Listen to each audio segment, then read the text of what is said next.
Hello साथियों, नमस्कार। आपने देखना शुरू कर दिया है आपका अपना YouTube channel DS Mishra official और आपके अपने चैनल पर इस खास वीडियो सेशन में आपका हार्दिक स्वागत है। और इस वीडियो में मैं बात करने वाला हूं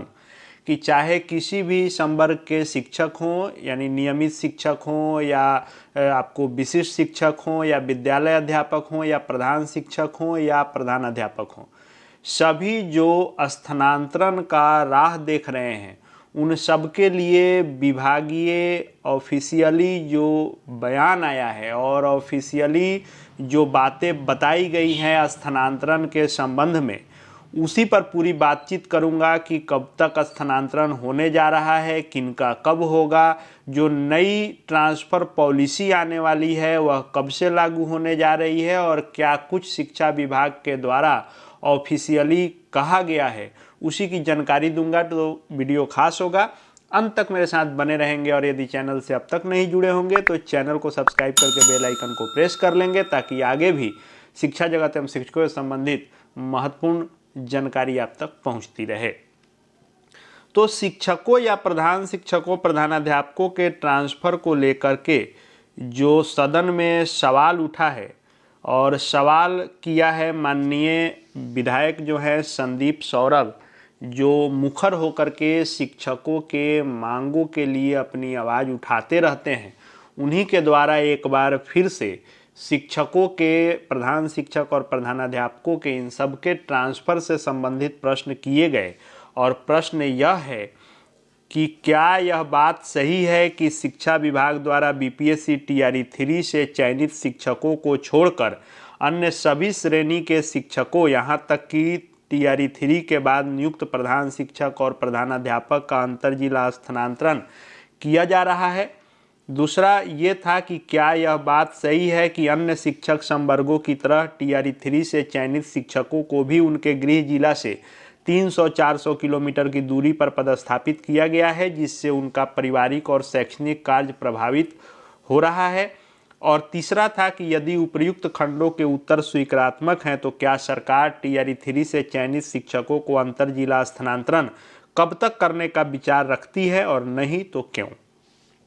प्रश्न किया गया है टीआरई 3 से चयनित विद्यालय अध्यापकों के स्थानांतरण के लिए, लेकिन जो विभाग का ऑफिशियली जवाब आया है और माननीय शिक्षा मंत्री सुनील कुमार के द्वारा जो उत्तर दिया गया है वह सभी शिक्षकों, चाहे वे आपको नियमित शिक्षक हों या विद्यालय अध्यापक टीआरई 1 हो, टीआरई 2 हो या टीआरई 3 हो या प्रधान शिक्षक हो या प्रधानाध्यापक हो या सक्षमता 1-2 के उत्तीर्ण विशिष्ट शिक्षक हो, यह जवाब सबको जानना जरूरी है। आइए हम लोग देखते हैं कि विभाग ने क्या कुछ कहा है। विभाग का कहना है कि वस्तु स्थिति यह है कि विभागीय संकल्प संख्या इतना दिनांक इतना के द्वारा राज्य के प्रारंभिक एवं माध्यमिक उच्च माध्यमिक विद्यालयों में कार्यरत नियमित शिक्षक या बिहार लोक सेवा आयोग की अनुशंसा पर नियुक्त विद्यालय अध्यापक या बिहार विद्यालय विशिष्ट शिक्षक नियमावली 2023 के तहत सक्षमता परीक्षा उत्तीर्ण जो विशिष्ट शिक्षक हैं, इन सभी के स्थानांतरण और पदस्थापन से संबंधित नीति निर्धारित है। और इसके क्रम में विद्यालय अध्यापक को मंत्रिमंडल सचिवालय विभाग एवं जो इसका एडमिनिस्ट्रेटिव कंट्रोल है, विभाग है, उसके द्वारा हमेशा दिशा निर्देश निर्गत होता है। उसी के आलोक में स्थानांतरण की कार्रवाई संबंधित संवर्गीय पद संबंधित नियुक्ति प्राधिकार के द्वारा किया जा सकता है। साथ ही अंकित करना है कि टीआरई 3 के बाद बिहार लोक सेवा आयोग द्वारा जो चयनित प्रधान शिक्षक प्रधानाध्यापक हैं उनका पदस्थापन किया गया है और विभागीय स्तर पर स्थानांतरण पदस्थापन संबंधी नियमावली का क्रियान्वयन अप्रैल 2026 तक कर लिया जाएगा। तत्पश्चात शिक्षकों शिक्षिकाओं का स्थानांतरण होगा और उसकी कार्रवाई की जाएगी। यानी जो विभाग के द्वारा और माननीय मंत्री के द्वारा जो जवाब दिया गया है, इसके अनुसार अब आपको अप्रैल 2026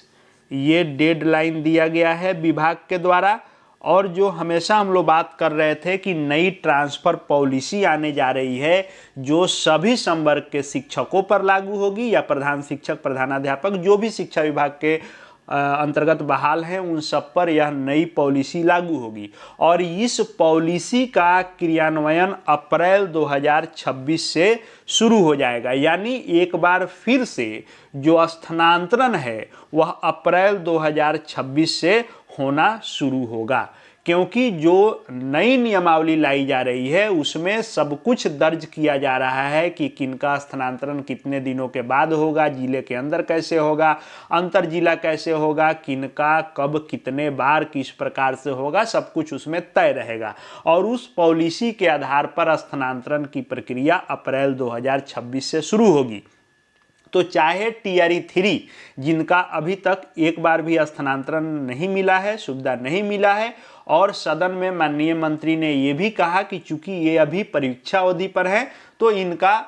जो टर्म पूरा होगा तो उसके बाद इनका किया जाएगा। हालांकि बीच में जो लोग परीक्षा अवधि में थे उनका भी स्थानांतरण हुआ है। तो इस तरह से यदि हम लोग देखें कि आखिर टीआरई 3 और प्रधान शिक्षक प्रधानाध्यापक जिनको अभी स्थानांतरण नहीं मिला है और ये स्थानांतरण का राह देख रहे हैं, इन सभी को अभी अप्रैल तक इंतजार करना पड़ेगा। और जैसा कि विभाग के द्वारा बताया गया है कि अप्रैल 2026 से यह नियमावली क्रियान्वयन हो जाएगी। यानी इस नियमावली जो नई पॉलिसी आ रही है इसके अंतर्गत ट्रांसफर की प्रक्रिया शुरू की जाएगी। तो जो ट्रांसफर की प्रक्रिया शुरू की जाएगी तो स्वाभाविक बात है कि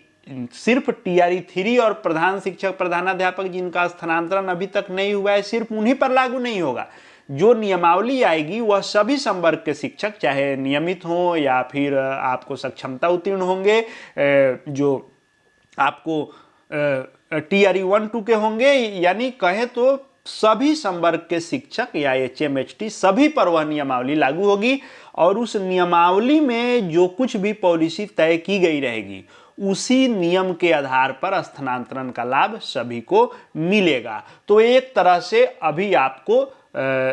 लगभग 2 महीने और इंतजार करने पड़ेंगे। अप्रैल से सभी लोगों के ट्रांसफर को लेकर के जो पॉलिसी आएगी उस पॉलिसी के अंतर्गत फिर से आपको स्थानांतरण का लाभ मिलेगा। तो डेडलाइन विभाग ने जो ऑफिशियली बताया है वह अप्रैल 2026 है और अप्रैल 2026 से आपको यह लाभ मिलेगा। और चूंकि यह सदन में दिया गया उत्तर है तो निश्चित रूप से इस पर काम चल रहा है और यह ऑफिशियली है, तो यह मान करके चलें कि इसका लाभ आपको बहुत जल्द मिलने जा रहा है। तो जिनको भी अभी ट्रांसफ़र की आवश्यकता है, ट्रांसफ़र का वेट कर रहे हैं, उनका बहुत जल्द इंतजार खत्म होने वाला है और ट्रांसफ़र की सुविधा विभाग के द्वारा दी जाएगी। आगे ट्रांसफ़र से संबंधित या शिक्षा जगत से संबंधित हर महत्वपूर्ण जानकारी, लेटेस्ट अपडेट सब देखते जानते रहने के लिए चैनल से जुड़ जाएंगे। चैनल को सब्सक्राइब करके बेल आइकन को प्रेस कर लेंगे। साथ ही हमारे Telegram channel DS Mishra official से जुड़ सकते हैं, वहां भी हर पत्र पीडीएफ अपडेट आपको मिलते रहेंगे। इस वीडियो को देखने के लिए आपका बहुत बहुत धन्यवाद।